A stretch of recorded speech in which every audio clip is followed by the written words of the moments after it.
a raging fire, a ruined warehouse, and a rookie trucker blamed for it all.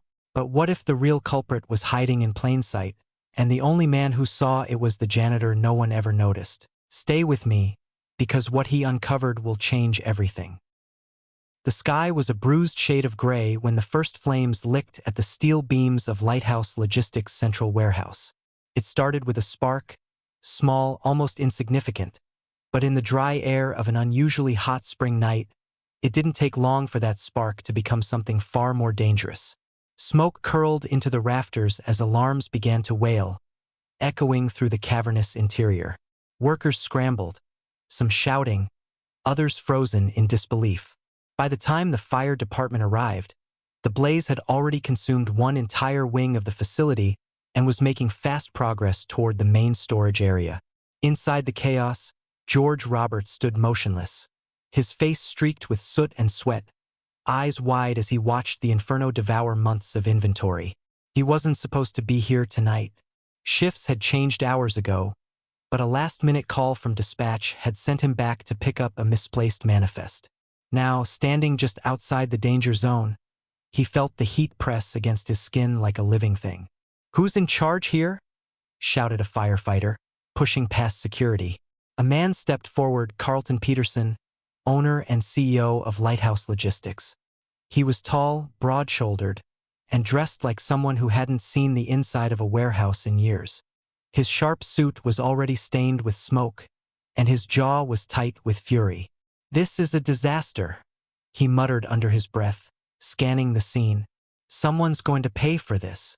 As emergency crews worked to contain the fire, the inevitable questions began. How did it start? Who was on duty? Where were the logs? No one could say for sure. Surveillance footage from the affected area was missing. The backup system had failed. Security cameras showed only fragmented images of shadows moving between stacks of pallets. Then came the name George Roberts. It started quietly, whispers among the crew, then louder accusations from management. Someone remembered seeing him near the loading dock earlier that evening. Another claimed he'd been acting strange all week. No evidence, no witnesses, just suspicion. Carlton turned to him, eyes cold. "You were the last one seen near the storage wing before the fire broke out." George shook his head. "I told you I was just looking for the shipment list. I left over 2 hours ago." But no one was listening anymore. Within minutes, George found himself cornered by 2 security officers, their hands firm on his arms. One of them whispered, "Cooperate or we go straight to the cops." He looked around desperately for someone who might vouch for him. He was new here, barely 2 months on the job. He didn't have friends yet, just co-workers who avoided his gaze. Except one. From the edge of the parking lot, beneath the flickering lights of the warehouse entrance, a lone figure stood watching. Walter Green, the janitor. No one ever paid him much attention.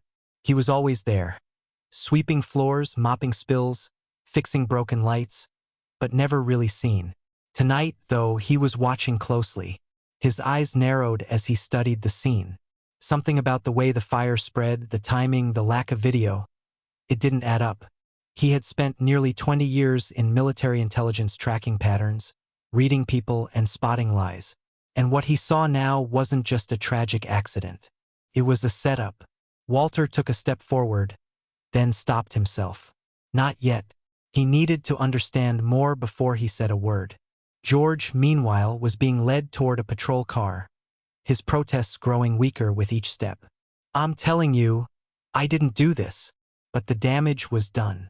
By morning, the story would spread across the company like smoke. The rookie trucker had caused the fire. Whether by negligence or malice, no one seemed to care. They just needed a name. And in the quiet hum of dawn, as the last embers cooled and the warehouse stood gutted and silent, Walter Green disappeared into the shadows once more. He had work to do. The warehouse was still smoldering when Walter Green returned under cover of night. Most of the staff had gone home. The few remaining were cleanup crews and insurance investigators, combing through charred metal and ash for answers that wouldn't come easy. But Walter wasn't looking for answers, not yet. He was looking for patterns. He moved silently through the outer corridors, mop in hand, bucket trailing behind him like a faithful dog. His uniform was the same as always, faded blue, slightly too big, sleeves rolled once at the wrist. No one noticed him. That was how it had always been.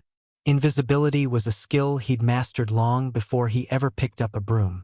But tonight his mind was sharp, alert. This wasn't just another shift. It was the beginning of something else. Walter started where no one else had bothered to look.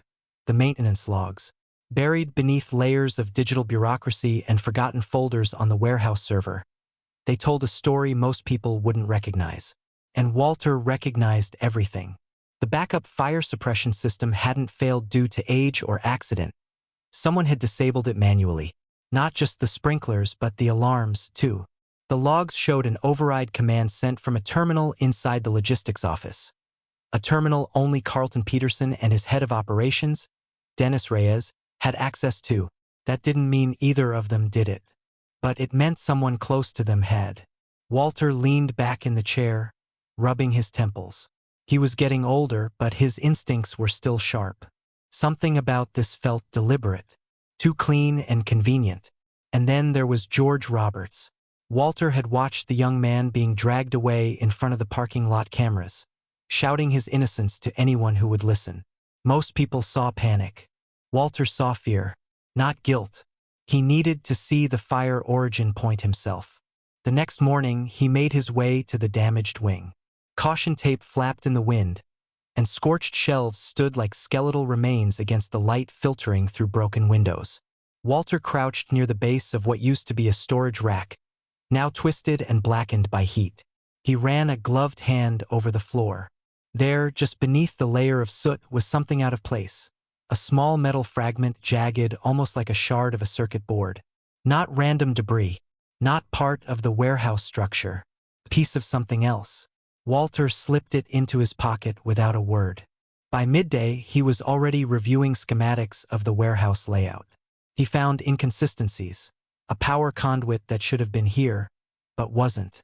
A ventilation duct that led directly past the fire zone, but had been sealed off weeks earlier. Someone had rerouted airflow to feed the flames. It wasn't enough to prove sabotage, but it was enough to confirm his suspicions. Later that afternoon, Walter spotted George again.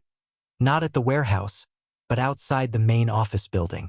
He was pacing, phone pressed to his ear, arguing with someone. "I told you.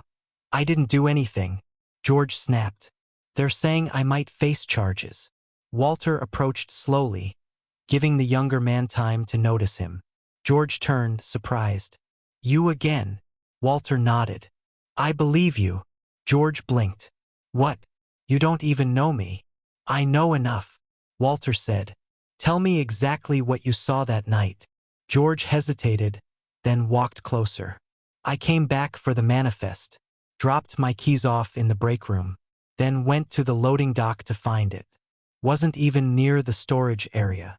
Walter studied him carefully. "Did you see anyone else around?" George shook his head. "No. Wait." He paused. "There was someone. Near the security office. Tall guy, black jacket. Didn't say anything. Just watching." Walter's eyes narrowed. "Describe him." "Late 30s maybe. Clean cut. Looked like he belonged here, but I've never seen him before." Walter knew exactly who that was. Dennis Reyes' assistant, Brian Cross. Young, ambitious, always lingering too close to the boss. Walter stood. "You need to keep your head down. Don't talk to anyone else until we figure this out." George frowned. "We?" Walter gave a faint smile. "You're not alone anymore." As the sun dipped below the skyline, Walter disappeared into the shadows once more. This wasn't just about proving George innocent anymore. It was about finding the truth. And the deeper he dug, the more dangerous it became. Walter Green sat alone in the dim glow of a flickering overhead light, deep inside the maintenance sublevel of the warehouse. The air was damp and stale, thick with the scent of old oil and dust. Around him, rows of storage cabinets lined the walls, some labeled, most not. He wasn't supposed to be here. Officially, this area had been locked down for safety inspections after the fire. But Walter had never followed rules when the truth was at stake. He placed the small metal shard he'd found near the origin point of the fire on the table. It glinted under the weak light, jagged and deliberate. He reached into his bag and pulled out a magnifying glass and a pair of fine-tipped tweezers. With slow, practiced hands, he examined the fragment more closely. There were faint markings etched into the surface, barely visible, but unmistakably manufactured. Not random debris. This was part of something electronic. Something that didn't belong in a warehouse. He took out his phone and snapped a photo, then opened an encrypted messaging app he hadn't used in years. A few keystrokes later, the image was sent along with a short message. Need ID on this. Military grade. Minutes later, a reply came through. Looks like a component from a remote detonator. Old model. Used by field ops before GPS tracking became standard. Walter's stomach tightened. A remote detonator. That meant this fire hadn't just been sabotage. It had been planned. He leaned back against the cold metal wall, exhaling slowly. He had suspected arson. But this was something else. Someone had gone to great lengths to make it look like an accident, or worse, negligence. And George Roberts had almost taken the fall. Later that evening, Walter made his way toward the administrative wing of Lighthouse Logistics. Most of the offices were empty now, save for the occasional security guard patrolling the halls. He kept his head low, mop in hand, as always playing the part of the invisible janitor. But tonight he had a destination. Room 207, the office of Dennis Reyes, head of operations. The door was locked, but Walter had long ago learned how to bypass simple keycard systems. He slipped inside quickly, closing the door behind him without a sound. The room was sleeker than he expected. Expensive furniture, leather chairs, framed certificates on the wall.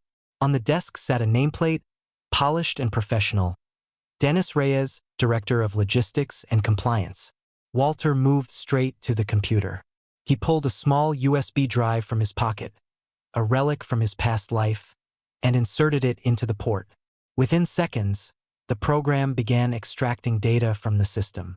Emails, internal memos, access logs, financial records. He didn't have much time. As the files copied, his eyes scanned the screen, searching for anything connected to the fire. Then he saw it. An email thread between Dennis Reyes and Carlton Peterson. Phase 1 complete. 48 hours before the fire. The adjustments have been made. No one will suspect a thing. Once the insurance comes through, we finalize the acquisition. Make sure the cleanup is thorough. Understood. Keep the pressure off until after the payout. We need a clean slate. Walter's jaw clenched. They knew. Both of them. This wasn't just about cutting corners or hiding liabilities. This was a coordinated effort to destroy part of their own business and blame an innocent man. His fingers hovered over the keyboard. He could copy everything, expose it all. But doing so too soon would only get him silenced. Or worse, he ejected the drive and stood, shutting the laptop carefully. As he turned to leave, movement outside the frosted glass panel caught his eye. Someone was walking down the hall. Walter froze. The footsteps slowed, then stopped. A shadow passed by the door. He held his breath. After a long pause, the steps resumed and faded away. Walter exhaled and slipped out the back entrance of the office, disappearing into the shadows once more. George Roberts sat on the edge of his apartment couch, staring blankly at the TV. He hadn't turned it on. His hands were shaking. The company had suspended him indefinitely. His phone wouldn't stop buzzing. Calls from his mother, texts from friends asking if he'd done it. He hadn't. God, he hadn't. There was a knock at the door. George hesitated, then got up slowly, peering through the peephole. It was Walter. He opened the door cautiously. You again, George muttered. I know who did it, Walter said simply. George blinked. What? Walter stepped inside, closing the door behind him. It wasn't an accident, and it wasn't your fault.